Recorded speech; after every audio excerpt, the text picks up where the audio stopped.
Let me start. ओ मैंने 20-25 minute का नहीं यार, ये तो मैं लंबी तकरीर लिख के लाया हूँ इस दफ़ा। ओके, मैंने ना ये कुछ टॉकिंग पॉइंट्स लिखे थे, तकरीर मैंने नहीं लिखी हुई, लेकिन जब मैं आ रहा था तो मैंने सोचा था कि अच्छा यार इवेंट हो ही रहा है, इस इवेंट में मैंने तकरीर नहीं करनी थी, तकरीर सिर्फ एनुअल इवेंट में होती थी। लेकिन मैंने सोचा यार हम 100 के करीब लोग आए हुए होंगे तो वाई ना 2-4 बातें शेयर भी कर लेते हैं, यू नो लाइक अच्छी गपशप भी लगा लेते हैं, इनफॉर्मल स्टाइल रखेंगे और अच्छा नहीं तो अदरवाइज 100 लोगों तक एक सेम बात पहुंचाना जो है वो खासा टाइम लगता है। तो मैंने ना कुछ थॉट्स लिखना शुरू की, कुछ जब मैं ट्रैवल करके आ रहा था उस दौरान भी कुछ लिख रहा था, तो इसलिए मैंने कुछ रफ नोट्स स्क्रिबल किए हुए हैं, टॉकिंग पॉइंट्स लिखे हुए हैं और मैंने डिफरेंट पॉइंट ऑफ व्यू से ना उसको सोचना शुरू किया। मैंने कहा वो कौन कौन से पॉइंट्स हैं, देखो बातें करने के लिए बहुत सारी लॉन्ड्री लिस्ट होगी और वो जिन जिन लोगों को मेरे साथ वाह पड़ा हुआ उन्हें पता है कि वो थक जाते हैं, मैं नहीं थकता हूँ, राइट, क्योंकि ये मेरा फेवरेट काम होता है। जो हमारी वो मीटिंग्स चलती हैं उसमें 4-4 घंटे गुजर जाते हैं और मैं फिर भी एनर्जेटिक होता हूँ क्योंकि ये मेरा बेस्ट, ये यहाँ मेरी स्ट्रेंथ है, मे बी यहाँ मैं यू नो अपने एलिमेंट में होता हूँ, बाकी लोग थक जाते हैं। तो इसलिए बातें तो बहुत सारी कर सकता हूँ मैं, लेकिन वो कौन सी बातें हैं जो मे बी 100 लोगों के लिए रेलेवेंट हो। बाज़ दफ़ा ये भी होता है ना, कुछ लोग मैनेजमेंट वाली पोजीशन पे हैं, उन पे मैनेजमेंट वाली बातें रेलेवेंट होंगी, कुछ लोग डिफरेंट स्टेजेस पे हैं, उनके लिए डिफरेंट तरह की बातें रेलेवेंट होंगी। तो इसलिए मैंने कोशिश ये की है, बजाय ये आप लोगों के बताने में कि सेल्स कैसे इंक्रीज करनी है, बजाय ये आपको बताने में कि प्रोडक्ट रिसर्च और सप्लायर रिसर्च जो है वो हमारी कैपेसिटी बिल्ड करेंगे, ये मैंने बता दिया, ठीक है। तो बजाय ये बातें बताने के मैं वो वाले पॉइंट्स को डिस्कस करूं जो हम सब के लिए ओवरऑल रेलेवेंट है। तो इसलिए आपने ये सोचना है जो मैं बातें कह रहा हूँ कि ये सारी बातें मेरे लिए रेलेवेंट है, यू नो लाइक सुनते हुए आपने ये सोचना है कि ये मेरे लिए रेलेवेंट है। सो सबसे पहले मैंने ये सोचना शुरू किया कि इस चीज़ को किस पॉइंट से शुरू किया जाए, इन सारी बातों को उसका कॉन्टेक्स्ट कैसे प्रिपेयर किया जाए। बहुत सारे स्टार्टिंग पॉइंट्स थे, लेकिन अल्टीमेटली फिर एक स्टार्टिंग पॉइंट पे मैं लॉकडाउन हो गया और वो स्टार्टिंग पॉइंट है कोविड, और जो उसकी वजह से 1-1.5 साल से हमारी ज़िंदगी का एक्सपीरियंस रहा है।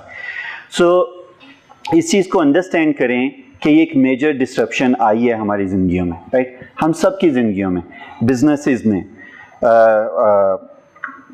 नेशंस में, राइट, जिस तरह से हम लोग काम करते हैं। हम में से बहुत से लोग लकी हैं कि उनकी जॉब्स इस तरह की थी कि वो अफोर्ड कर सकते थे और उनके ऊपर इतना बड़ा इम्पैक्ट नहीं पड़ा, लेकिन हम में से बहुत से लोग ऐसे हैं जिनके ऊपर बहुत ज़्यादा इम्पैक्ट पड़ा, राइट। फिर इस वाली चीज़ का जो इम्पैक्ट है वो सिर्फ बिजनेसेस के ऊपर नहीं है, हमारी ज़िंदगियों के ऊपर है, हमारे वर्क स्टाइल के ऊपर तो है ही है, लेकिन हमारी पर्सनल लाइफ के ऊपर इसका इम्पैक्ट पड़ा है। मुझे पता है और इट्स टफ टू से, लेकिन मेरे कुछ दोस्त, करीबी दोस्त हैं, राइट, उनके पेरेंट्स पिछले 1 साल में फोत हुए हैं और मुझे ये बहुत अच्छी तरह पता है कि आप में से हर बंदे के पास कम से कम एक ना एक पर्सनल स्टोरी होगी। तो आई मीन दैट्स समथिंग जिसको हमें एक्नॉलेज करना पड़ेगा, एक्नॉलेज करना चाहिए और हम एक्नॉलेज करते हैं, और आई थिंक इसको कॉल आउट करना भी ज़रूरी है कि हाँ ये है, you know like this happened, हम सब ने इस चीज़ को फेस किया है, हम में से हर एक के पास कोई ना कोई अगेन स्टोरी होगी। मुझे पता है मेरे 3 करीबी दोस्तों के पेरेंट्स जो है ना वो इस चीज़ में फोत हुए हैं, अल्लाह ताला उन सब की मग़फ़िरत फरमाए। तो but honestly it's still tough, right, जिस तरह से हम सबको अपनी पर्सनल लाइफ्स को अकोमोडेट करना पड़ा है, जिस तरह से हमें अपने वर्क स्टाइल को अकोमोडेट करना पड़ा है, तो दैट वाज अ चैलेंज और that challenge is not over. अभी भी हम उस चैलेंज से गुजर रहे हैं और अभी भी अनसर्टिनिटी है, अभी भी एब्सोल्यूट क्लैरिटी नहीं है। फिर बिजनेस पॉइंट ऑफ व्यू से जो मेजर चीज़ आई है वो हम लोग बहुत अच्छी तरह से अंडरस्टैंड कर सकते हैं, क्योंकि हम सप्लाई चेन मैनेजमेंट वाले, हमारे बिजनेस का मेजर जो पार्ट है वो सप्लाई चेन मैनेजमेंट से रिलेटेड है और टोटली सप्लाई चेन जो है वो मैस्ड अप हुई है। आप सबको पता है कि हम किस तरह से उस चीज़ को हैंडल कर रहे हैं, अपने ज़्यादा क्रिएटिव हो के और नंबर ऑफ़ आवर्स इंक्रीज़ करके ये और नए तरीके फाइंड कर रहे हैं और बाज़ जगह उस लॉस को बेयर करके कि हाँ भाई अब ये नई रियलिटी है। तो लेकिन इससे हमने इस सारे साल 1.5 साल से हासिल क्या किया, लर्न क्या किया, राइट, कौन सी चीज़ें ऐसी हैं कि अगर there is a gloomy side of the story, where is the silver lining, या what is the positive side of the story, वो क्या है। सो इस चीज़ को एक्नॉलेज करने के बाद कि ये जो ट्रेजेडी है ये पर्सनल भी है, ये वर्क रिलेटेड भी है, ये कॉमन भी है, तो मैं जब उसको रिफ्लेक्ट करता हूँ तो एट द सेम टाइम मैं ये देखता हूँ कि it's an amazing journey through resilience, right. जरा सोचें इस पॉइंट को और रिफ्लेक्ट करें, पूरी दुनिया इस चीज़ के लिए रेडी नहीं थी और हम सारे उस बड़े टफ एक्सपीरियंस से गुजरे हैं, लेकिन और राइट उसमें हमने लॉसेस भी खासे लिए हैं, पर्सनल भी, बिजनेस भी, सब कुछ भी, लेकिन इस सब के बावजूद जैसे हम इमर्ज हुए हैं उस सारी सिचुएशन से, I think it's a human experience and it's a human experience in resilience, in robustness. और ये वो वाली सिचुएशन थी जिसकी प्रेसिडेंस हमारे पास नहीं थी, हमने नहीं अपनी लाइफ में देखा हुआ, हमारे पेरेंट्स ने अपनी लाइफ में ये नहीं देखा हुआ, लेकिन इस सब के बावजूद हम क्रिएटिव हुए, हमने अपने आप को पिकअप किया, जैसे भी हालात हैं अभी भी चल रहे हैं, लेकिन हम कह रहे हैं कि जो आंसर है इस सारी सिचुएशन का वो रेजिलियंस में लाई करता है। तो ये एक की पॉइंट है जिसको आप लोगों ने हमेशा जहन में रखना है और अपनी इस ह्यूमन ये जो स्किल है, ये जो ह्यूमन डायमेंशन है रेजिलियंस की, इसको हमेशा जहन में रखना है। उसी से रिलेटेड एक वर्ड है एडेप्टेबिलिटी, राइट। किस तरह से हम इस सारी सिचुएशन में से निकले हैं और निकल रहे हैं। एडेप्टेबिलिटी, हमने नहीं कहा कि नहीं पहले ऐसा नहीं होता था, अब क्यों ऐसा हो रहा है, मैंने तो ऐसा नहीं करना, पहले मास्क नहीं पहनने पड़ते थे, कभी नहीं पहने थे, नहीं पहनूंगा, नहीं ऐसा नहीं, हमने एडेप्टेबिलिटी शो की, राइट। और अपनी वर्क प्लेसेस को चेंज किया। हमने कहा सारे लोग ऑफिस में आके काम करते थे, ये क्या बात हुई कि ऑफिस में आके काम नहीं करना पड़ेगा, नहीं, हम एडेप्टेबल हुए। हमारे घरों में सिचुएशन बड़ी डिफिकल्ट हो जाती है, बच्चे होते हैं, पेरेंट्स होते हैं, प्रेशर कुकर होते हैं, मुर्गे होते हैं कौन है भाई ठीक है ना, वो आप मीटिंग्स कर रहे होते हो, प्रेशर कुकर की आवाज़ें आने शुरू हो जाती है, मुर्गे बोलना शुरू हो जाते हैं। लेकिन हमने उस सिचुएशन को अडेप्ट किया। हमने क्या कि अच्छा नहीं, ये नया तरीका है और ये होगा। बाज़ दफ़ा लाइट चली जाती है, इंटरनेट के मसले होना शुरू हो जाते हैं और बहुत से चैलेंजेस आना शुरू हो जाते हैं। लेकिन ये वो पॉइंट है कि आपने इस पॉइंट को जहन में रखना है कि ज़िंदगी में जब भी सिचुएशन डिफ़िकल्ट होती है, इट डज़ नॉट मैटर कितनी मुश्किल सिचुएशन हो, रेजिलियंस और अडेप्टेबिलिटी, उस सिचुएशन को एक्सेप्ट करना, उस सिचुएशन के लिए जो अपने अंदर चेंज लानी है वो चेंज लाना, ये ज़रूरी होता है। मैं आपको इतनी बड़ी एग्जांपल से बता रहा हूँ कि वो हमने ऑलरेडी कर लिया। बाज़ दफ़ा बंदा कर भी लेता है, उसको यकीन नहीं आता कि उसने किया, लेकिन ये हम में से हर बंदे ने ये किया, राइट। तो इसलिए जब भी कोई और ऐसी पर्सनल डिफ़िकल्टी आप लोगों को आए जो मे भी सबके लिए नहीं आ रही, तो आप ओवरकम कर सकते हो by using this thing, bye incorporating resilience. आपने ऑलरेडी करके किया, राइट। सो आप आगे भी कर सकते हो।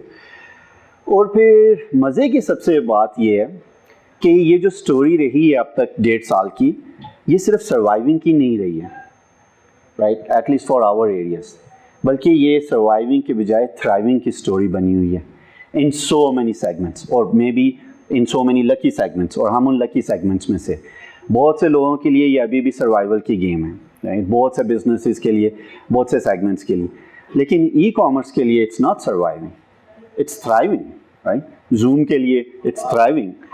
सो आपने अब इस चीज़ को अंडरस्टैंड करना है कि जब भी डिफ़िकल्ट सिचुएशंस आती हैं तो सिर्फ आप उसमें से सर्वाइव करके निकलते नहीं हो, सिर्फ अडेप्ट होके सर्वाइव नहीं करते हो, बल्कि आप अडेप्ट होके थ्राइव करते हो, और there is difference between it. और इसलिए मैं चाहता हूँ कि आप अपने जहन को इस तरह से मत बनाओ कि you will get pass through this, नहीं, you will not get pass through this, बल्कि आप इसमें से निकलोगे तो इमर्ज होके निकलोगे, बेहतर होके निकलोगे।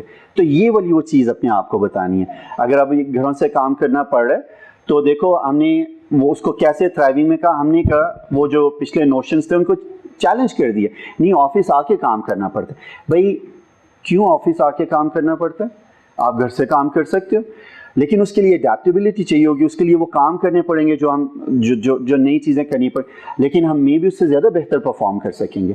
मे बी हमारा ड्राइविंग टाइम बच जाएगा, मे बी हमारा वो जो ड्राइव की वजह से फटीक होती है वो वाला टाइम बच जाएगा, हम उस टाइम को ज़्यादा कंस्ट्रक्टिवली यूज़ करेंगे। May be a part of that time जो है हम फैमिली के लिए यूज़ कर लेंगे, अ पार्ट ऑफ टाइम जो है वो हम पर्सनल डेवलपमेंट के लिए यूज़ कर लेंगे।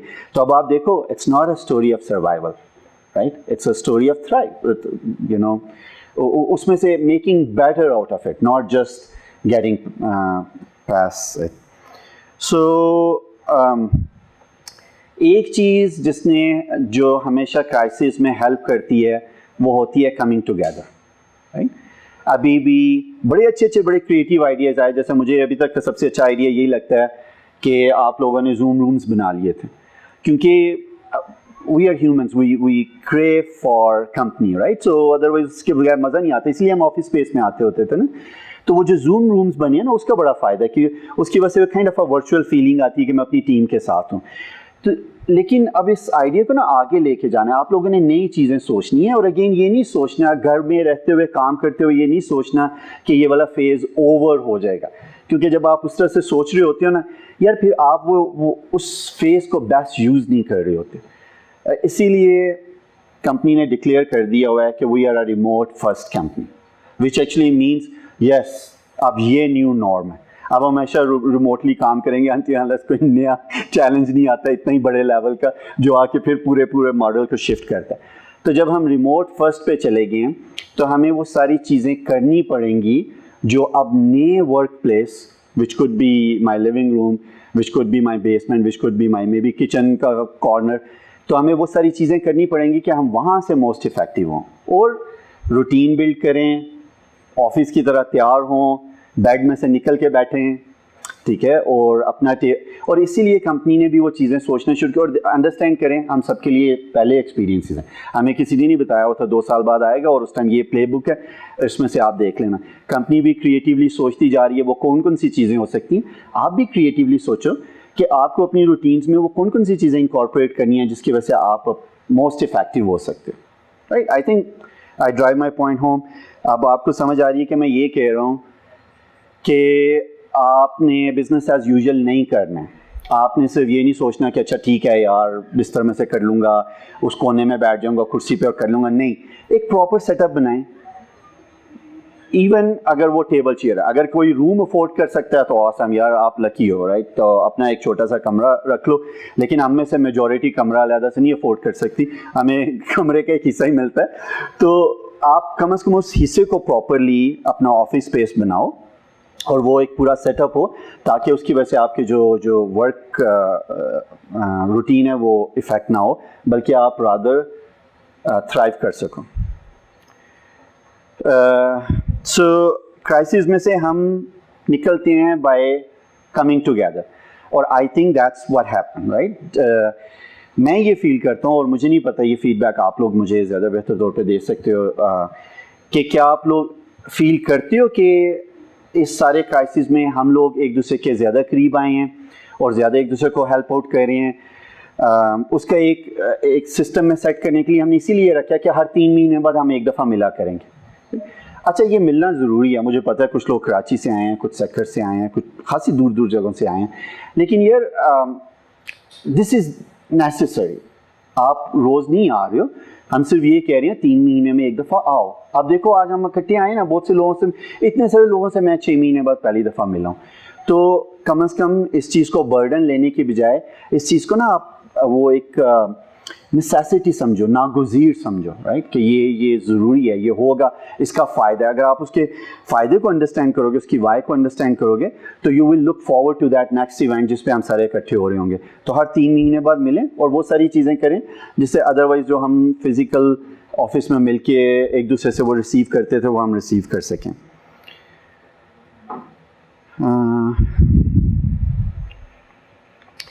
अब मैं ना इस चीज़ को कनेक्ट करना चाहता था. ये तो हो गया अभी जो हमने क्राइसिस में से गुजर रहे हैं और जिस तरह से हमने we made the best out of it. लेकिन मैं ये सोच रहा था कि इस चीज़ को किसी हायर थिंकिंग के साथ कैसे कनेक्ट किया जा सकता है. तो स्पेशली यू नो मेरे ज़हन में जो पॉइंट आ रहा था ना, वो ये आ रहा था कि बंदा ज़िंदगी के चैलेंजेस से कैसे गुजरे. Because this is a challenge, right? Business point of view it's a challenge, personal point of view से it's a challenge. और ज़िंदगी के चैलेंज से अगेन सिर्फ सर्वाइव करके नहीं, थ्राइव करके कैसे गुजरे. और अपने टाइम और एफर्ट को बेस्ट कैसे यूज़ करें। मुझे तो जब मैं बैठ के सोचता था कि अच्छा ठीक है ये सोच लिया वो सोच लिया, इस चीज़ का ये हल बना लिया, उस चीज़ का वो हल बना लिया, लेकिन आप फिर थोड़ी देर बाद बैठते हो, फिर रिफ्लेक्ट करते हो और आप कहते हो कि अच्छा ठीक है अब इसको थोड़ा सा एब्स्ट्रैक्ट करते हैं ना, राइट। इस पूरे कॉन्सेप्ट को, मुझे पता है बाज़ लोगों को चैलेंज होता है मेरी एब्स्ट्रैक्ट लेवल थिंकिंग से, लेकिन जब आप इस चीज़ को एब्स्ट्रैक्ट लेवल पे ले जाते हो तो आप कहते हो okay then what is this life about. तो आप एक्चुअली उस पॉइंट पे पहुंचते हो जिस पे आप कहते हो कि ओ ये तो एक अपॉर्चुनिटी मिली हुई है, तो ये जो ज़िंदगी है ये एक अपॉर्चुनिटी मिली हुई है, तो मैं इस अपॉर्चुनिटी को कैसे बेस्ट यूज़ करूं। क्या सिर्फ जॉब करूं या क्या सिर्फ ये दिस थिंग करूं या दैट थिंग करूं? नहीं, आप एक्चुअली ये सोचते हो कि ये जो टाइम मिला हुआ है मुझे किसी तरह से इस टाइम और ये जो एनर्जीज मिली हुई हैं इसको बेस्ट यूटिलाइज करना है। तो ये वो क्वेश्चन है जो आप में से हर एक को अपने अपने तौर पे सोचना पड़ेगा कि आप कैसे इस ज़िंदगी को, एक लिमिटेड स्पेसिफिक टाइम को और लिमिटेड एनर्जीज को, राइट, हर एक को एक ख़ास साइज़ की एनर्जी मिली हुई है, उसको यूज़ करके उसने अपने लिए क्या मेक करना है, ये हुआ। सो मेरे जहन में बहुत से उसके आंसर्स थे, राइट, बहुत से पॉइंट्स मेरे जहन में आते थे। 2-3 पॉइंट्स मैंने लिखे हैं, वो आप लोगों के साथ शेयर करता हूँ। और अगेन वो मेरे पॉइंट्स हैं, आप अपने हिसाब से अपने पॉइंट्स निकालना। मुझे सबसे पहले ये समझ आई है, और इसको मैं इसी कॉन्टेक्स्ट में देख करूँगा जिस कॉन्टेक्स्ट में मैंने ये कन्वर्सेशन बिल्ड की है, कि सबसे ज़्यादा ज़रूरी है कि आप राइट पर्सपेक्टिव्स बिल्ड करो, राइट। सबसे ज़्यादा, मैं इसको एक्सप्लेन करता हूँ व्हाट आई मीन, लेकिन मैं रिपीट करता हूँ कि सबसे ज़्यादा ज़रूरी ये है कि आप जब भी कोई सिचुएशन आपके सामने आती है, आप पहले अपने पर्सपेक्टिव को ठीक करो और या फाइंड आउट करो कि मैंने इस सिचुएशन को किस पर्सपेक्टिव से सोचना है। गाड़ी रास्ते में ब्रेक डाउन हो गई है, सबसे पहले अपने पर्सपेक्टिव को ठीक कर लो, क्योंकि आप फ्रस्ट्रेट भी हो सकते हो, चीख चला भी सकते हो, गुस्से में भी आ सकते हो और बहुत से काम कर सकते हो, राइट। लेकिन वो ना किसी पर्सपेक्टिव की वजह से आपका एक रिएक्शन बिल्ड होता है। तो अगर आप उसी टाइम सबसे पहले बजाय अपना रिएक्शन बिल्ड करने के अपना पर्सपेक्टिव सीधा कर लो, उसके बाद रिएक्शन तो बिल्ड हो गई।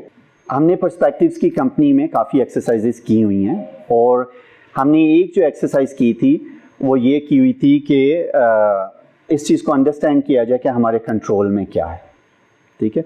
अब तक मुझे पता है कि कम से कम मेरी ये अंडरस्टैंडिंग है कि कंपनी में सारे लोगों तक वो वाले सेशंस जो हैं वो हो चुके हैं, वो जा चुके हैं रेजिलियंस के और कंट्रोल वाले के। तो इंटरेस्टिंगली राइट पर्सपेक्टिव बिल्ड करने के लिए इस चीज़ की अंडरस्टैंडिंग बहुत ज़रूरी होती है कि मेरे कंट्रोल में क्या चीज़ है। अगर आपको ये समझ आना शुरू हो जाए कि मेरे कंट्रोल में क्या चीज़ है, उससे आप पर्सपेक्टिव राइट बिल्ड कर सकते हो, राइट। सो ये इस चीज़ को फटाफट आइडेंटिफाई करें कि मेरे कंट्रोल में क्या है। अच्छा, उसके बाद क्या आइडेंटिफाई करें, मैं इन्फ्लुएंस क्या कर सकता हूँ। अब आपने ये कनेक्ट करके सोचने के वो वाला टॉपिक तो हमने रेजिलियंस के हेडिंग के अंदर पढ़ा था, ये तो पर्सपेक्टिव के हेडिंग के अंदर जा रहा है। लेकिन think about it, I mean सारे कॉन्सेप्ट्स इंटरलिंक्ड होते हैं। सो राइट पर्सपेक्टिव्स बिल्ड करने के लिए इफ़ यू कैन अंडरस्टैंड कि मेरे कंट्रोल में क्या है, आपके ख्याल में कि आपको हेल्प नहीं करेगा आपका पर्सपेक्टिव सही बिल्ड करने में। और फिर अगर किसी तरह से आप ये अंडरस्टैंड करना शुरू कर दो कि मैं कहाँ तक इन्फ्लुएंस कर सकता हूँ, तो वो चीज़ आपको हेल्प करेगी राइट पर्सपेक्टिव बिल्ड करने में उस सिचुएशन के बारे में, राइट। सो अगर आपको ये कॉन्सेप्ट स्ट्रेच लग रहा है तो देन आपने वापस जाना और सोचना है कि ये कैसे दो कॉन्सेप्ट्स इंटरलिंक्ड हैं, यू नो, कैसे understanding circle of control, understanding circle of influence, इसको कैसे हम यूज़ कर सकते हैं टू बिल्ड राइट पर्सपेक्टिव। कुछ लोगों ने ऑलरेडी फीडबैक्स दी हुई थी, सो आई अस्यूम कि कम से कम आधे लोगों को बिल्कुल क्लैरिटी है कि हम कैसे इन दोनों कॉन्सेप्ट्स को इकट्ठा कर सकते हैं। सो फर्ज करें कि हम सबको पता चल गया मेरे सर्कल ऑफ कंट्रोल में क्या है और मेरे सर्कल ऑफ इन्फ्लुएंस में क्या है। उसके बाद अपनी प्रायोरिटीज़ को राइट रखना और फिर सारी की सारी एनर्जीज और सारे का सारा टाइम उन प्रायोरिटीज़ पे लगाना, ये मेरा आंसर है, राइट। सो आप देखें मैंने आप कितना घुमा घुमा के आपको इस पॉइंट पे लाए हैं। सो मैंने ये कहा था कि देखो यार, इस क्राइसिस से हम गुजर रहे हैं, उसमें से हमने ये लर्न किया है, उससे हमने रिफ्लेक्ट किया है कि यार फिर what's there in life, right, what's the meaning of life, right. तो आप कहते हो कि चाहिए यार मे बी मुझे राइट पर्सपेक्टिव्स बिल्ड करने चाहिए। राइट पर्सपेक्टिव्स बिल्ड करने के लिए मुझे पता होना चाहिए यार मेरे कंट्रोल में क्या चीज़ें हैं और मैं किस चीज़ को इन्फ्लुएंस कर सकता हूँ। और अगर आप ये समझना शुरू हो जाओ मेरे कंट्रोल में क्या है, मैं किस चीज़ को इन्फ्लुएंस कर सकता हूँ, तो फिर आप सारे का सारा अपना टाइम और एनर्जीज उन दो चीज़ों के ऊपर लगाओ जिसको आप कंट्रोल कर सकते हो, जिसको आप इन्फ्लुएंस कर सकते हो। I think that's the best use of time, right? क्या? अच्छा किया आपने तालियां बजा दी, लेकिन इसको ना सही कनेक्ट करके सोचना है, ठीक है ना? क्योंकि इसको पर्सनल लेवल पे ले जाके सोचने, और आपने सोचना है कि अच्छा क्या मैं वाकई ये कर रहा हूँ? यार आप थक नहीं जाओगे तब से खड़े होते लेकिन बीच में मैंने एक लफ्ज़ प्रायोरिटी का भी बोला, आप लोग उसको खुद से अंडरस्टैंड करना कि वो प्रायोरिटाइजेशन कैसे करते हैं। जब आपने चीज़ों को, मैं बहुत सारी चीज़ों को, लेट्स से एक सर्टेन सर्कल में बहुत सारी चीज़ों को इन्फ्लुएंस कर सकता हूँ। I need to prioritize. Without prioritization मैं हो सकता है उन चीज़ों को इन्फ्लुएंस कर रहा हूँ जिनका इम्पैक्ट कम हो, जिनकी ROI कम हो, राइट। सो इसलिए प्रायोरिटाइजेशन ज़रूरी है। एक दफ़ा आपको समझ आ गई इन्फ्लुएंस करना है तो, लेकिन ऑफ कोर्स जिन चीज़ों को आप इन्फ्लुएंस नहीं कर सकते हो उन पे काम करना वेस्ट ऑफ योर लाइफ। ये बात हम समझते हैं क्योंकि हमें पता है उसकी ROI नहीं है, राइट। सारी की सारी एनर्जी जो लगानी है वो सर्कल ऑफ इन्फ्लुएंस के ऊपर लगानी है, उसके थ्रू उन एरियाज़ पे जाना है जिन पे अभी हम कुछ भी इन्फ्लुएंस नहीं कर सकते। हम इसको एक्सपैंड करके फिर उन एरियाज़ में जाएंगे जिन पे अभी हमारी रीच नहीं है, लेकिन इंशाल्लाह एक टाइम आएगा कि हमारी रीच उन पे भी होगी और हम उधर भी इम्पैक्ट क्रिएट कर सकेंगे। सेकेंड पॉइंट जो है मेरा, पहला तो पर्सपेक्टिव्स वाला था ना, सेकेंड पॉइंट जो है वो टॉपिक भी मैं खासी दफ़ा टेबल पे ला चुका हूँ डिफरेंट एंगल से, और उसको हमेशा बहुत सारे एंगल से अप्रोच किया जा सकता है। और वो है, और ये देखें कॉन्टेक्स्ट बिल्ड हुआ है कि when we are given a life, when we are given a certain amount of time और energies, तो हमें क्या करना चाहिए, ये उसी कॉन्टेक्स्ट में मैं ऑपरेट हो रहा हूँ। और उसी कॉन्टेक्स्ट में ऑपरेट होते हुए वो है स्ट्राइविंग फॉर द बेस्ट, ठीक है। In other words pursuit of excellence. हमने सारी, मुझे पता सारी कंपनी तक ये नहीं हमने सेशन रन किए हुए, लेकिन हमने आपस में रन किए हुए थे। बहुत सारे ग्रुप्स तक वो वाले सेशन रन हुए हैं, difference between perfection and excellence. और हमने कहा हुआ था परफेक्शन के पीछे नहीं जाना है, राइट। सो जिनको नहीं पता वो अब उनसे जाके पूछें कि हमने कैसे दोनों में फ़र्क रखा हुआ है। हमने नहीं परफेक्ट बनना, लेकिन हमने एक्सीलेंट बनना है।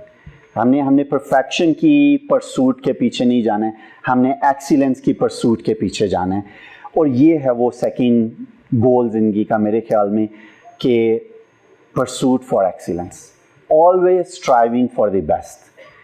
अब इस बेस्ट को ना, मसला चक्कर एक्चुअली ये होता है कि इसकी एप्लीकेबिलिटी हम सही जगह पे नहीं लगा रहे होते।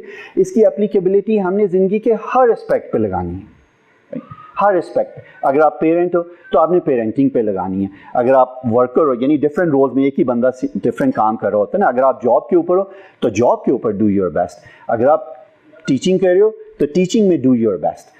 और जो काम भी कर रहे हो, नमाज पढ़ रहे हो तो do your best, right. So वो वाला चक्कर है कि ये that's a pursuit of excellence. हर चीज़ को एहसन तरीके से करना, बेस्ट तरीके से करना, उसकी तगोदो में लगे रहना। I mean, ये वो चीज़ है जिसको हमें कम्प्लीटली इंटरनलाइज करना पड़ेगा।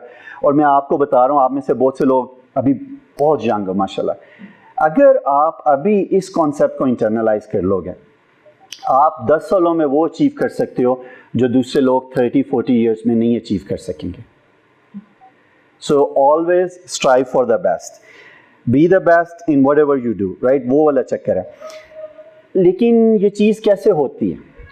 अगर काम को इसलिए करोगे क्योंकि वो तो काम है, फिर वो कभी भी you will not be able to do your best, right. एक सेंस ऑफ ड्यूटी होती है, एंड आई अप्रिशिएट दैट, और वो डेफिनेटली बहुत हेल्पफुल होती है और वो आपको बहुत आगे तक लेके जाती है, राइट। एक होता है ना कि भाई ये सेंस ऑफ ड्यूटी जिसको बोलते हैं, वो बहुत अप्रिशिएबल ट्रेट है। लेकिन सेंस ऑफ ड्यूटी जो है ना वो आपको एक्सीलेंस पे नहीं लेके जाती। सेंस ऑफ ड्यूटी आपको वो जितनी चीज़ होती है ना उतना पूरा करा लेती है। सेंस ऑफ ड्यूटी से ऊपर वाली जो चीज़ होती है वो परसूट ऑफ एक्सीलेंस होती है। मैंने अगर कोई डॉक्यूमेंट्स बनाने हैं तो वो कैसे बेस्ट बने, मगर अपनी टीम को मैनेज करना है तो वो कैसे बने, मैंने अगर इवेंट पुट टुगेदर करना है वो कैसे परफेक्ट हो, मैंने अगर गेम्स लोगों के लिए डिज़ाइन करनी है तो वो कैसे बेस्ट हो, वीडियोग्राफी करनी है लाइक वो कैसे बेस्ट हो, मेरी नेक्स्ट वीडियोस जो हैं वो पिछली वीडियो से कैसे बेहतर बने।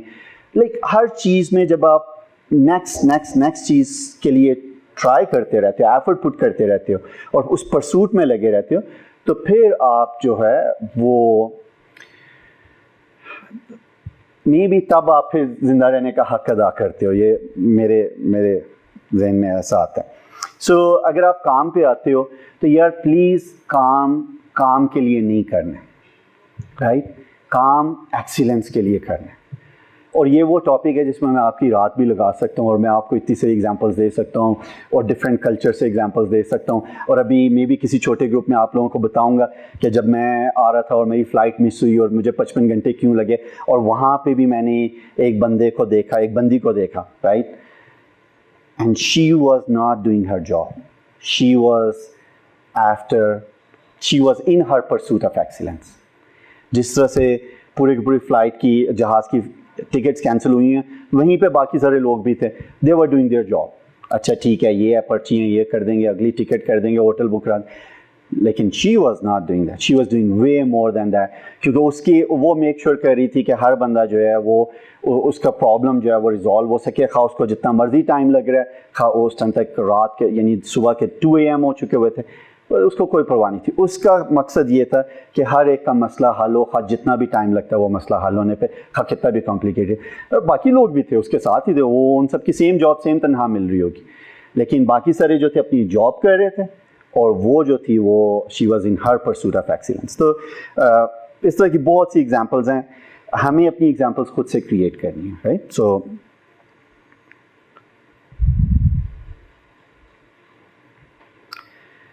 मैं कह रहा था कि काम सिर्फ काम के लिए नहीं हो सकता, राइट? इसी तरह मैं आपको कवर ब्रेक कर दूं कि एक्सीलेंस जो है ना वो सिर्फ मनी के लिए भी नहीं हो सकती है। और यार कोई पानी देगा? सो अगर if you are doing your job for a good salary तो it will take you this far. हाँ शुक्रिया।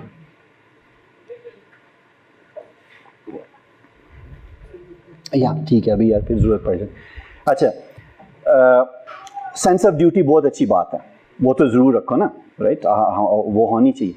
लेकिन अगर उसके बाद एक अच्छी सैलरी आपको ट्रैक कर रही है और वो आपको मोटिवेट करती है और वो आपसे एक्स्ट्रा आवर्स लगाती है, not bad but not the best.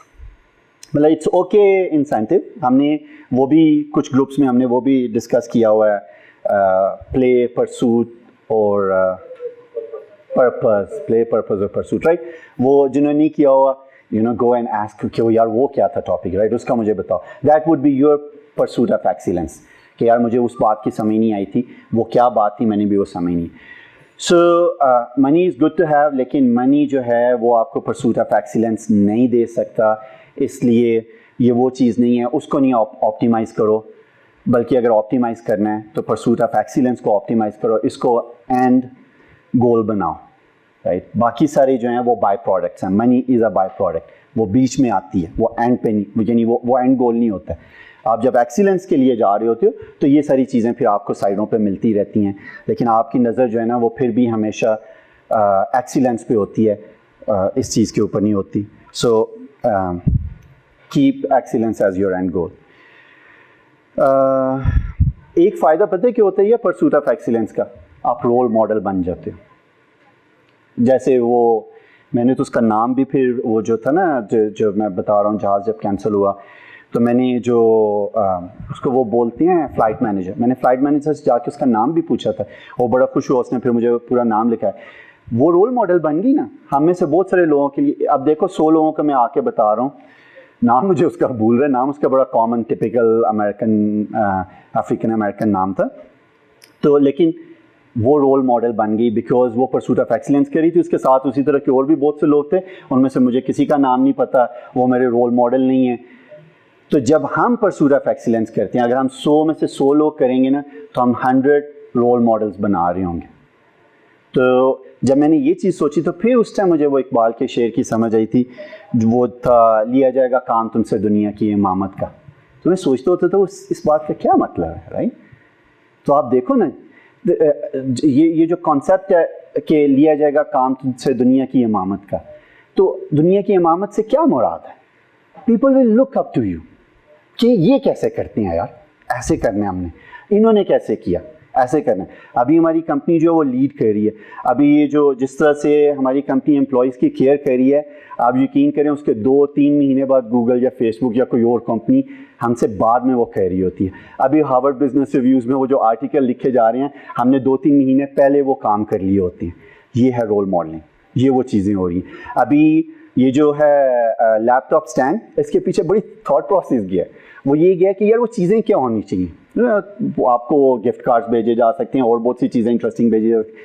हमने क्या, चूँकि घर से काम करना है, हम सब सफ़र कर रहे हैं, बैक पेन्स, नेक पेन्स, ये और वो और पॉस्चर और मसले, तो बहुत सारे मसले तो हम आपके वेट से रिलेटेड नहीं सॉल्व कर सकते लेकिन कम से कम आपके मसल पेन से रिलेटेड मसले सॉल्व कर सकते हैं। एंड इट्स सिंपल, उसकी वजह एक्चुअली सिर्फ ये है कि हमारे पॉस्चर्स ख़राब होते हैं और इंसान जो है वो लैपटॉप के साथ इवॉल्व नहीं हुआ और हमारा जिस्म जो है वो लैपटॉप के लिए बना भी नहीं है, ठीक है?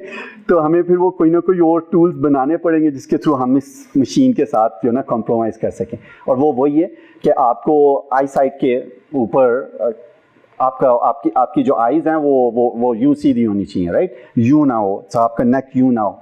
तो ये जो लैपटॉप स्टैंड है, it's not just laptop stand, ये इट्स अ प्रोडक्टिविटी टूल, लेकिन उसके पीछे जो थॉट प्रोसेस है वो इंटरेस्टिंग है, क्योंकि हम ये सोच रहे हैं यार हमें क्या, मैं अपने लिए मैंने तो ऑलरेडी वो एक ये अब सीक्रेट रिवील होने लगे कि वो जो रिटर्न का डब्बा आया होता है ना, वो रखा होता है, उसके ऊपर लैपटॉप रख के अपने लेवल पर आया हुआ होता है।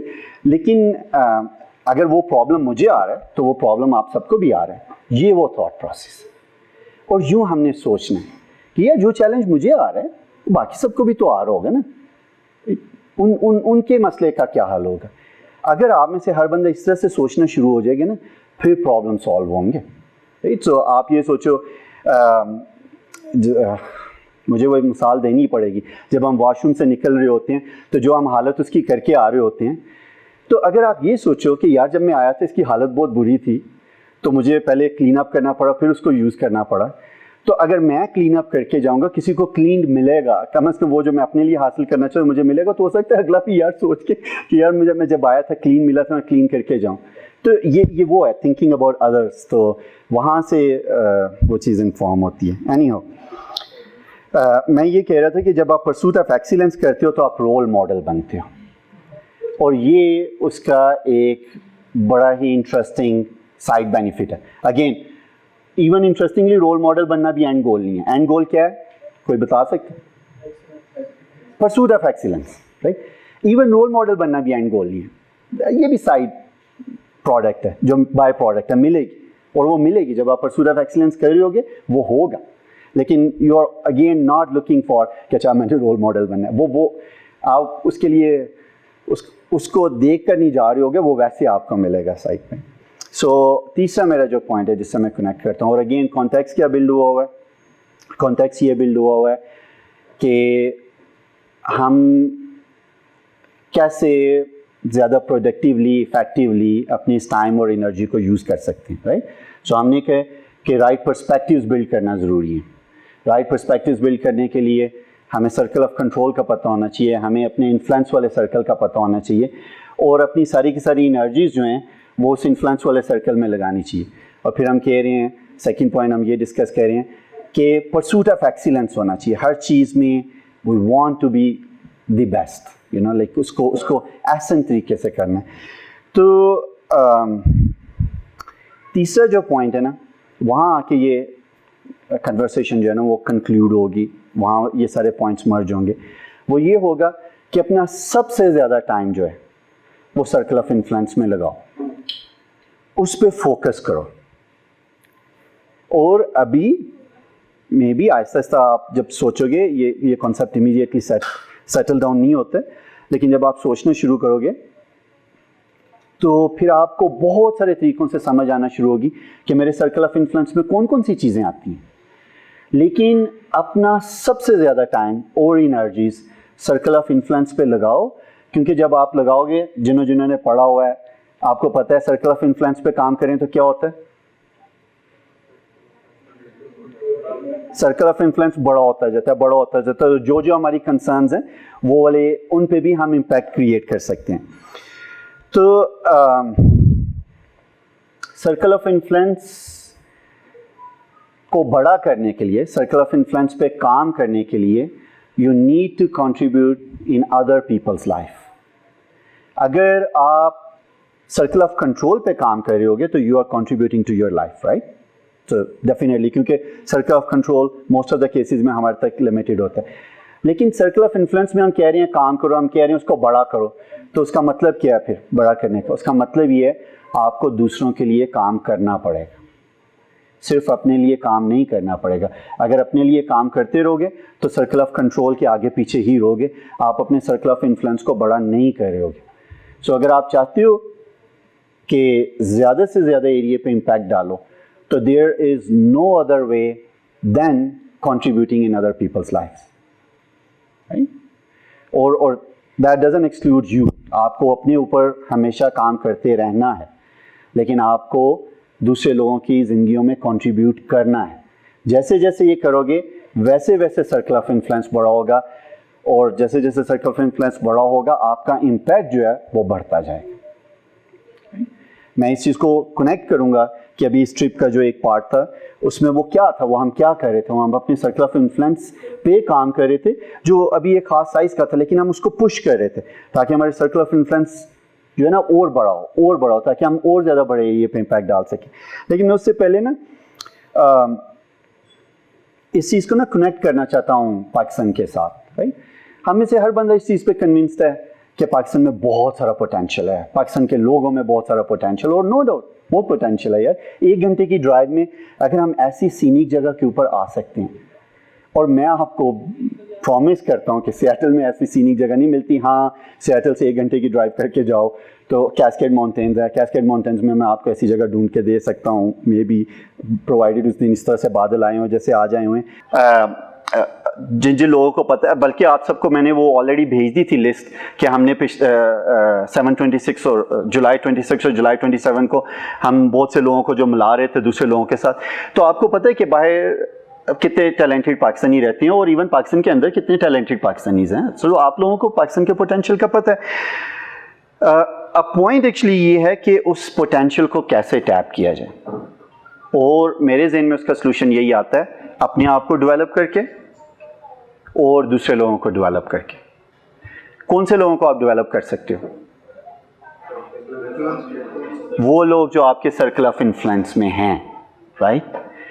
सो इसलिए अगेन ये बात दोबारा वापस वहीं पे पहुंचेगी। जितना ज़्यादा टाइम अपने सर्कल ऑफ इन्फ्लुएंस पे स्पेंड करोगे उतने ही ज़्यादा गेन्स इकट्ठी कर सकोगे, उतना ज़्यादा इम्पैक्ट ला सकोगे। सो अगर आपने पाकिस्तान को भी डेवलप करना है तो उसको इस तरह से आप सोच सकते हो कि अपने सर्कल ऑफ इन्फ्लुएंस में अपनी एनर्जीज लगाना शुरू करो, दूसरे लोगों को डेवलप करो। इस तरह से आप अपने इम्पैक्ट को बड़ा करोगे, इस तरह से ज़्यादा लोग जो हैं वो सर्कल ऑफ इन्फ्लुएंस का पार्ट बनेंगे।